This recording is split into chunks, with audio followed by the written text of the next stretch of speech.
you're not interested in obeying Christ, you wouldn't be here already. Okay? Now, in any case, the problem is not about whether we need to obey God or not. The problem really is what kind of obedience we practice. Because there are many, many types of obedience, all right? One, conditional obedience. Meaning, God, I will obey you if... you complete the sentence yourself. Okay? They have certain conditions before which God must fulfill first, then they'll obey. Conditional obedience. The next one is, okay lah, no conditional lah, not really conditional obedience, but convenient obedience. This is the one I've been constantly warning you since day one. Be very careful of this kind of obedience. Okay, discipleship is based on convenience, on whether you have time, whether you're comfortable, whether it is in your interest or not, you're in trouble. Okay, convenient obedience is just really glorified disobedience. Okay, we haven't really understood what it means to follow the Lord. Some people might argue, some people do have problems with tithe, believe it or not, 10%. Well, the church only are interested in your money. Well, we talk about 10% tithe, God gave 100%. You want to compete with him? Go ahead. Convenient obedience. Based on whether it is comfortable for you, it is in your interest, something that you are confident or you're comfortable with doing. That's convenient obedience. The third one is a little bit jialat. Sorry to use a Singlish term. Delusional obedience. Meaning, mouth say obedient. In the words of Jesus, they honor me with their lips, but their hearts are far away from me. They think they are obedient. They may even be convinced in their minds they are obedient, but they are not. How do you know? The moment something goes wrong, when they don't get their way, you know already. That's how you know. Okay? The example I've cited to you is sitting down at a restaurant. Waiter gives you service that's not up to your standard. How do you react? When things in church don't go according to what you want, how do you react? Pastor, I think we should do this, but pastor says, no, I don't agree. Boom. What happens next? That's how you tell whether a person is delusional obedience or not. Okay? Well, I want to suggest to you a fourth one, which is the topic of today's sermon. Mad obedience. Now, what is mad obedience? Mad obedience is not just doing what you think is right. Now, we all have ideas on what should be done. All of us. And that's fine. Okay? But it is not just about what you think is right. It is about keeping in step with God. And trusting that whether you get what you want, whether, whether what happens according to what you expect to be. Will you still trust that He is a good God? Now, let me use a very extreme example, a hyperbolic example, okay? Supposing God chop off your right hand. Will you still trust that He is a good God?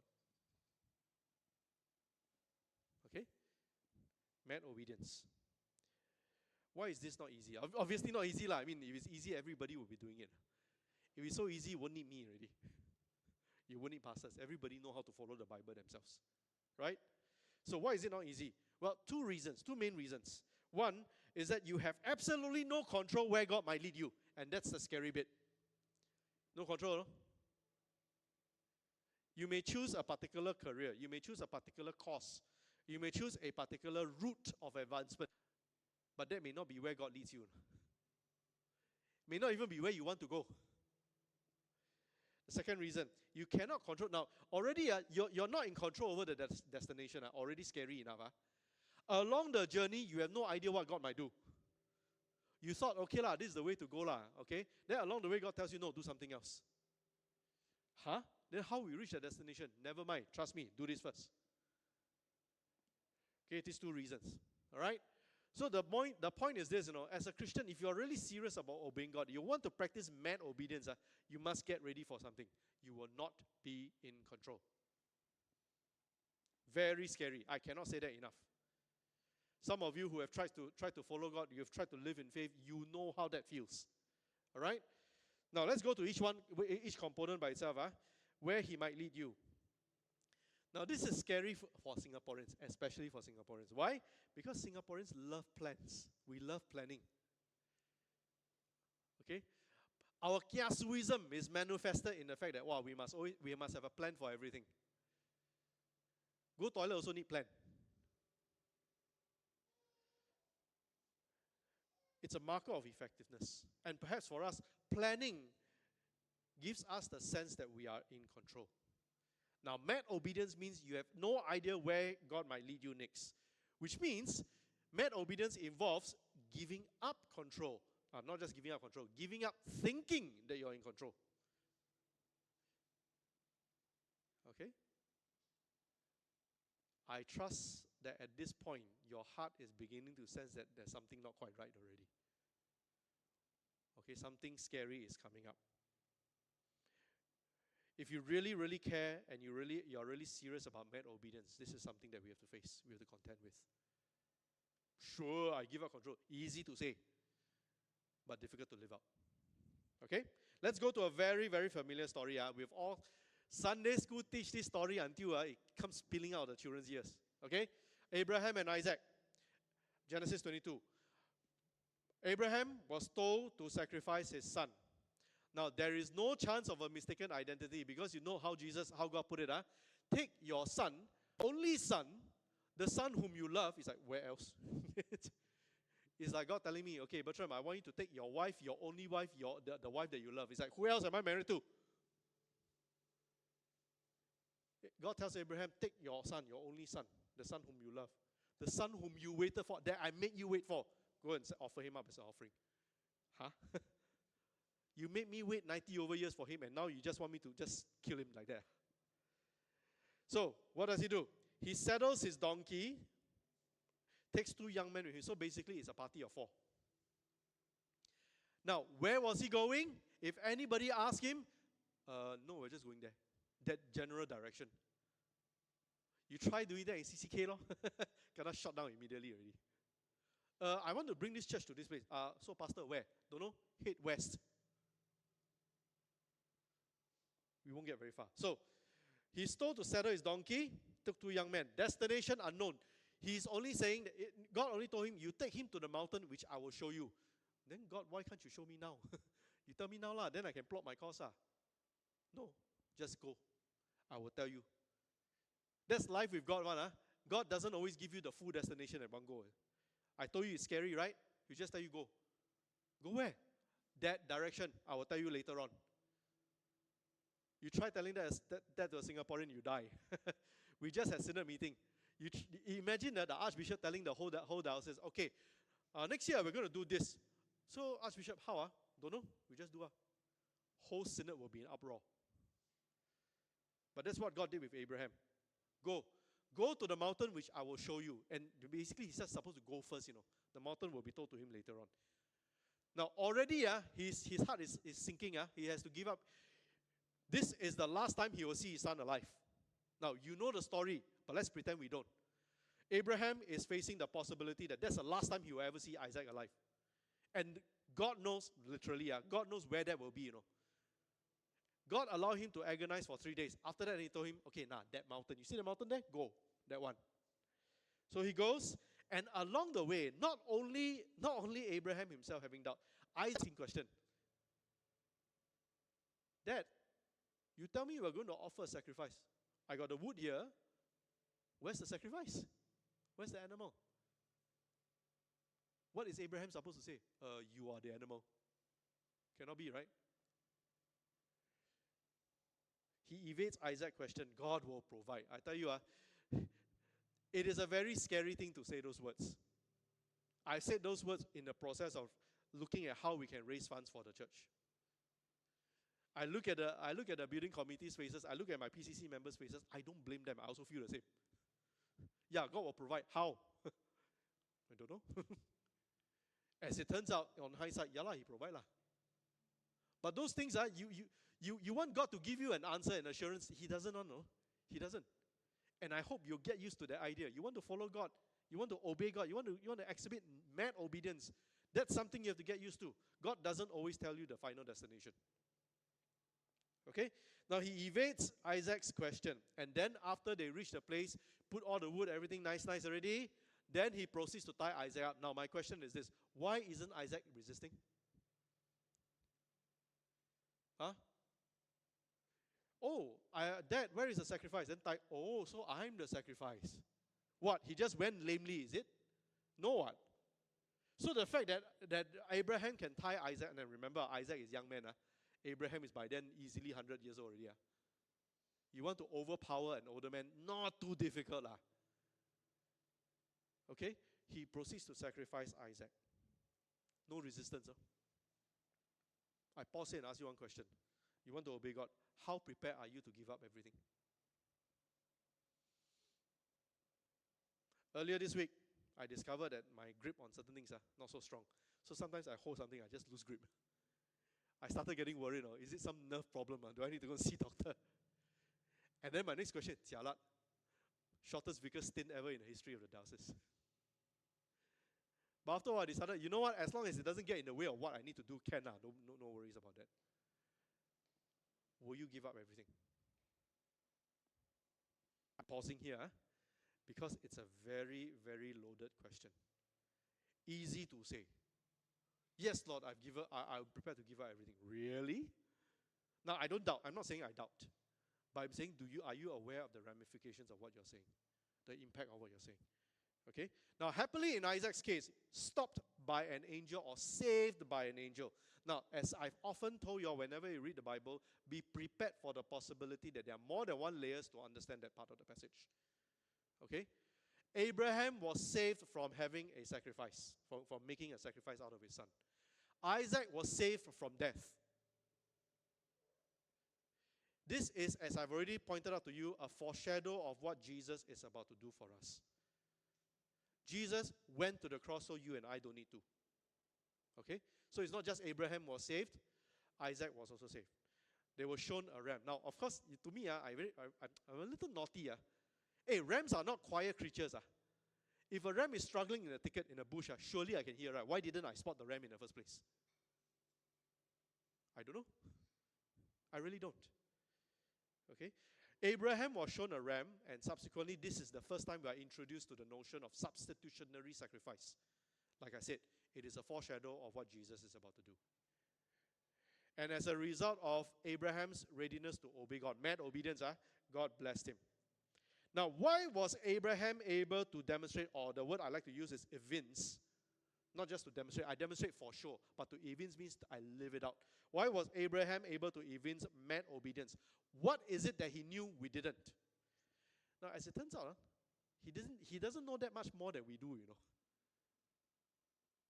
Now, which means you are in the same position as him to show the same obedience, He's not a superhuman as far as faith is concerned. Okay? It's not that he knew more than we did. Now, I want to bring you to Hebrews 11. By faith, Abraham, when he was tested, offered up Isaac by faith. He didn't know how it would turn out. And he who had received the promises, Abraham, was in the act of offering up his only son. Obviously, Isaac is very precious to him. Of whom it was said, through Isaac shall your offspring be named. God had already promised Isaac that through his son, and he only had one, he shall have many offspring. All the nations will be blessed. Now, if he really kills Isaac, then the promise did end already. Which means Abraham knew, logically speaking, cannot be lah. I will obey lah, but I'm sure God has a way of doing something. And sure enough, the writer of Hebrews tells us that Abraham considered that God was able even to raise Isaac from the dead. Figuratively, that actually happened. Okay? So God, or Abraham, trusted that no matter how impossible it looked, God is able to pull it off. Again, it is very scary, particularly for people in Singapore hearing this. Because we are so used to planning. We are so used to making the future as predictable as possible. If you ask me, I'll say that that's a result of being a victim of our own success as a country. Okay? There you go, mad obedience. Will you trust God no matter how impossible it is? But how is this related to mad obedience? Well, let me ask you a question. And I've asked this question before. It's worth revisiting. Who do you think the test was really for? Of course, in Genesis we say, now I know that you are ready, you won't withhold your son. Do you really think that the test is for God? You think God doesn't know? If God is beyond past, present, and future, you think he doesn't know? Now, if he knows, then surely this test must be for someone else, right? Not God, right? To which I suggest to you, the test was for Abraham. not God. God already knew. The test was for Abraham. What for? It was for Abraham to see for himself how far he would be willing to go. Friends, the other lesson I want you to learn is this. Obedience will always be tested. Okay? It's not a one-off thing. Now, it's not always a bad thing either. God will test your obedience. Not for himself. He knows whether you will obey or not. He's testing you for your own sake, so that you can see for yourself, with God's help, I can do this. Maybe the next time I can do this. The next time I can do this. And that's how your faith grows. When your obedience is tested. Okay? Therefore, you won't be able to rest on your laurels. And it's part of God's refining you anyway. Okay? Now, let me address the elephant in the room. Was God really commanding child sacrifice? Mind you, child sacrifice was a common enough practice in those days and in that area that Abraham would be very familiar with it. Now, if God is trying to make the point that he's a different God, why would he do something that other pagan gods would do, pagan idols would do, other pagan religions demand? Why? Now, I want to suggest something. You see, although Abraham himself either familiar with it or he would have encountered people groups who practiced it, not that he himself agreed. Although, by commanding this of Abraham, God was running the risk of being confused with other deities, inverted commas. I want to suggest to you, the reason why God commanded Abraham to sacrifice Isaac is divine humility. What does it mean by divine humility? God, with Abraham, because it did something familiar to Abraham, God was addressing Abraham, introducing himself by starting with something familiar. Now, that's what he does with all of us. He starts with where we are. He doesn't drop a completely alien bomb on us and expect us to obey. He starts with something familiar. He speaks in a language that Abraham understands. And then after that, progress in a different way. By the time Abraham saw the ram, he realized that this was a different God from all the pagan gods that he's heard about. So he starts with something familiar but progresses in a completely different direction. Okay? And the moment the ram appeared, Abraham knew beyond doubt that this was a God that was like no other. Remember, but before that point, this is the first time, about one of the first few times that Abraham is encountering God. Beforehand, there was no other, God didn't reveal himself to Abraham yet. So the only frame of reference for Abraham was all these other pagan gods. So through this incident, Abraham realized that I'm worshipping a God that's completely different from all the other gods I've heard about in the past. New management, new covenant, new rules. You see, the whole thing about the other pagan gods is they are meant to be bribed, they are meant to be appeased. You cannot do the same with this God. This is a different God altogether. Okay? Now, to further complicate matters, along the journey, God will pull stunts on you. Now, I want to quote from one of my favorite movies. Can we have the next slide, please? Now, the older, this is Lord of the Rings, the older hobbit, Bilbo, the one on the right, is saying to his nephew, the one on the left, it's a very dangerous business going out your door. You step on the road, and if you don't keep your feet, there's no knowing where you might be swept to. And that, to me, is a very accurate description of what life with God is like. You have no idea where He'll put you next. At 16 years old, if you told me I'll be standing in front of you wearing this, I would not have believed you. And yet here I am. Where God leads you, you may not believe now. It may not even be where you expect, but it will be where He wants you to be. Okay? Now, we've talked about where God leads you, you have no control, right? How about along the journey? Now, you know, it's very trendy on social media to talk about expectation versus reality, right? Same thing, you know. Same thing with God. There is expectation versus reality. And the thing that I've often said to you is there is a stark difference between a holiday and an adventure. Life with God is not a holiday. It is an adventure. The holiday comes after He returns. But for now, it is an adventure. Which means it will be filled with danger. It will be filled with shattered dreams. It will be filled with all manner of pain and sorrow and grief. But it is a journey where God is there with you. Okay? Mad obedience, in the case of Abraham, brought about outrageous blessings, not just on you, but on the people around you. Now, if you're prepared to go into mad obedience, all of you, trust me, the Lord will bring about outrageous blessings. Now, the thing I must also caution you, blessing should not be confined to material things. There is nothing in the Bible that says that the moment you obey God in an outrageous fashion, you will get a Lamborghini. Life size, this one you can get yourself. You know what I mean. Okay? Now, what about the journey itself? Now, I want to show you a picture. Now, some of you have been there before. Very nice place. Maldives. Now, let's imagine God promising you a holiday. All expenses paid. Go or not? Or better yet, 40th anniversary, like church retreat. Okay, wow, Larry sweat. Right? Church retreat, let's say, God promised CCK, like 40th anniversary, we'll go here for church retreat. Okay? That's why you don't sign up, you regret. Now, here's the catch. While making your way to the church retreat, you will be mistaken at the airport. Okay, never mind. After they clear that, they established that you're innocent, right? Get on the plane, right?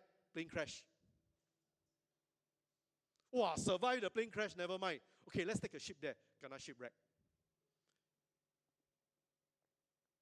After you go there, wow, long queue. Hotel, forget your reservation. I tell you, you go there, but along the way, you get all these things. You want to go or not? I'll probably say, you know what, I'll skip. I'll join you at the 50th anniversary. Right? Now, that's the kind of life we've got, The journey itself also, God will put stunts on you. Now, I'm going to use a less extreme but no less earth-shaking example. Okay? Acts chapter 11. Peter, the apostle. Peter, the apostle, has just had a bad day. His entire world was shaken. Up until that point, they thought that, the faith is confined to the Jewish nation. And now I'm watching the Holy Spirit being sent onto Gentiles, people who are unclean. So bad enough already, Then he finally got around to the idea that, okay, you know what?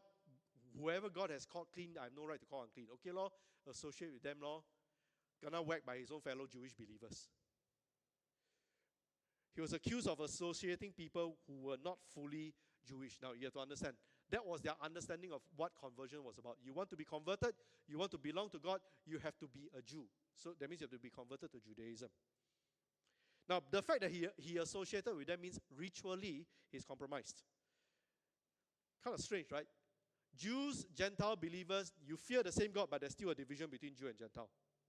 And then Peter tells the story of how he met Cornelius, Acts chapter 10. Now, basically, when you read Acts, Acts chapter 10 and 11 is one continuous narrative. Okay? So, the lesson from Acts chapter 10 and 11 that the Jewish believers had to learn is this. If God had allowed the gift of Holy Spirit, now to them it's an alien concept. The Holy Spirit is only on the people of God. And the people of God are Jewish. But here you have a case where the Holy Spirit was given to Gentiles, people outside the community. But the lesson they had to learn is this. If God had allowed the gift of the Holy Spirit on Gentiles, then he has accepted their conversion. That means you cannot say non-Jewish, not counted. Now, this was something that was very, very earth-shaking to Peter and the Jewish believers. Okay? That's an example of mad obedience. Along the way, you thought that, you're heading in the right direction, but God's along the way. This is one area where he swerved to the Jews. Okay? You go deeper. We were chosen for salvation by God's grace. In other words, salvation is not on the basis of your race and ethnicity. It is not on the basis of who you were born to. It was on God's terms. We were chosen for salvation by God's grace to be set apart for His glory. Everything hinges on how mad you are prepared to be in order to obey God. Okay? Now, good news for us. When we talk about mad obedience, I'm not asking us to switch off our brains. Please understand, faith is not switching your brain off. Okay? Although, you will certainly appear that way to the world around you. Because the world is used to getting its way what? You, on the other hand, surrender to the Lord. So why do we do it? What's the motivation behind mad obedience? Actually, just one word. Love. And I'm not talking about love as in the way Hollywood portrays it or depicts it.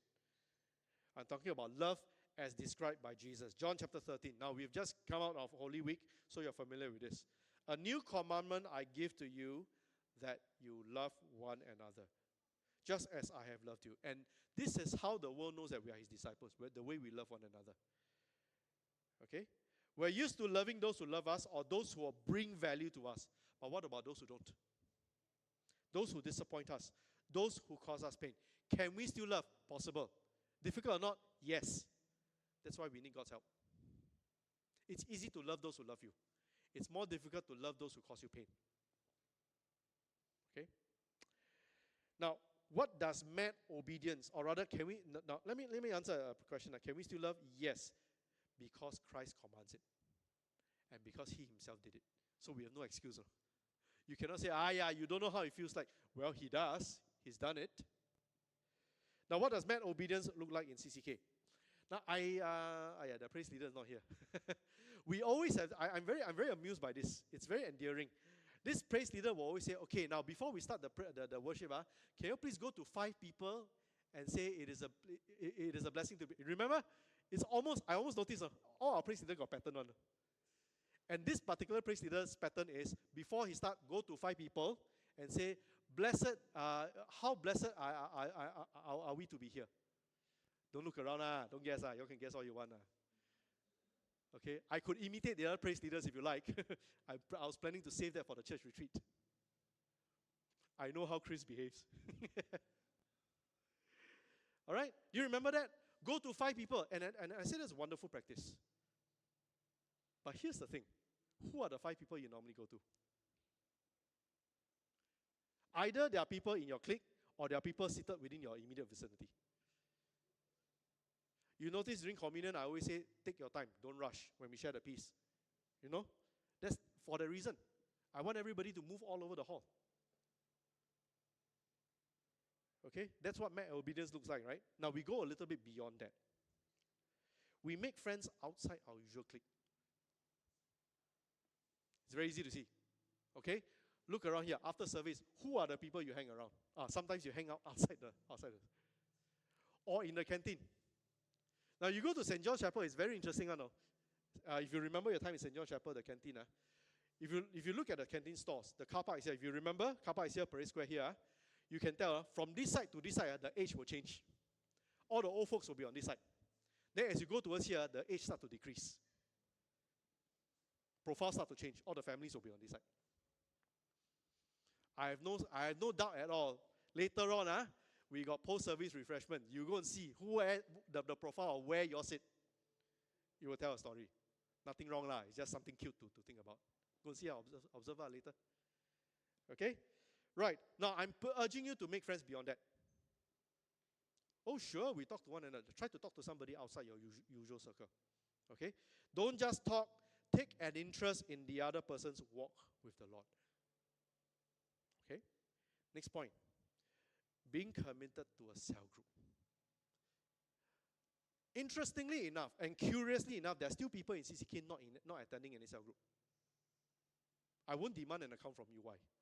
But I want to suggest to you it is still very, very important, because we don't attend a cell group because we are entertained. The cell group is not for entertainment. You don't attend a cell group because, I'm fed. Spiritual feeding. You attend a cell group because you understand that God ordained you to feature in somebody's life. To that end, I'm not overly, cell group doesn't do Bible study. As long as God is somewhere in your conversation. I'm not overly bothered. Because the whole point of a cell group is not to make theologians out of you. You want to talk about making theologians? That's my ministry. You want to join me? I'm more happy to make space for you. Okay? Anyway, I already got my successor ready. Emma. I prepared her already. Okay? Making theologians, teaching doctrines, leave it to me. At the cell group level, you operationalize that. Oh, pastor said this. What does it look like in our daily lives? That's where the cell group come in. Fellowship, praying for one another. That's more important. Bible study, you have it, don't have it, okay. World's not going to end. All right? But I want to urge you, be committed to a cell group. Okay? Now, you will inevitably have people whom you don't like. I never pretended that in the cell group everybody loves lovey-dovey towards one another. The closer you are, the higher the chances you will step on each other's toes. Okay? I'm not pretending otherwise. But be committed to a cell group nonetheless, because God has ordained you to feature in somebody's life. And God has ordained that person to feature in your life. It's got nothing to do with whether you like or you don't like. Okay, Ken? Now, all these are small steps you can take, because all these things are eventually built up to a big picture. All right? Happily, some of you are already doing so. Now, one of my privileges is I get to see all the registration and sign-ups for courses before they happen. Confirmation class, I know who signed up. It's very thrilling. It's very exciting.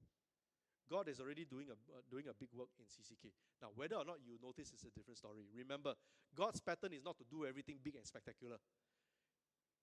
One of his parables is the mustard seed. He will always do something that if it's one of those blink or miss moments. He's doing something in this church. My prayer is that you'll be perceptive enough to see it. If you don't, okay, too bad. As far as you're concerned, okay, the church is still there, but actually the church already grew. Okay? All these things, all these baby steps build up to something else. Mission trip. We have a mission trip coming up in 10 to 15 December. The people who sign up for it are people whom I didn't initially expect. And it's exciting to see all those names. So much so, we sat down and we decided for the first time we have to cap the team size to 15. So if you're the number 16 person who decide to sign up, I'm sorry, come next year. Okay? Already now half the team. Now this 15 includes Good Shepherd. That means if CCK fills all 15 spaces, we have to tell Good Shepherd, I'm sorry, no space. Can? Okay, this is what mad obedience looks like in CCK. I give you one baby step. Be committed to a cell group. The rest, we do it slowly. Let's start here. Whether you like or you don't like, let's commit ourselves to a cell group. Start with small steps. As some of you are already doing. Some of those people who sign up for confirmation classes, sign up for mission trip. Let me encourage you. You're already taking small steps. These small steps will build up to become a big picture. And that's the future of CCK. Would you please join me in prayer?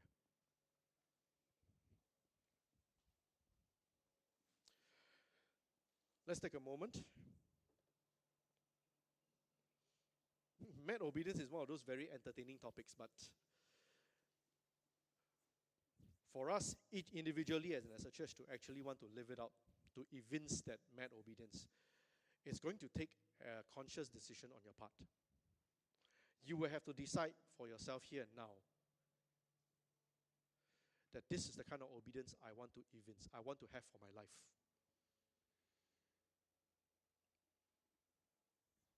Many years ago, somebody ministered to me and asked me for my prayer request, and all I said was, I don't want to be a half-past-six Christian. Decades later, I see the effect of that prayer. So the decision you make right now will also have an impact later on. God hears you. God takes you seriously. And God will journey with you.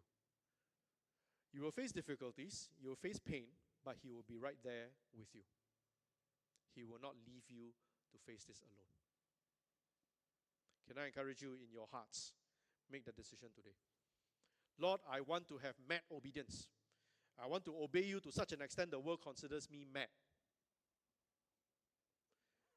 You will be echoing the words of King David. Nobody is too old to make that commitment. It's too far out of reach to make the commitment. Every one of you can.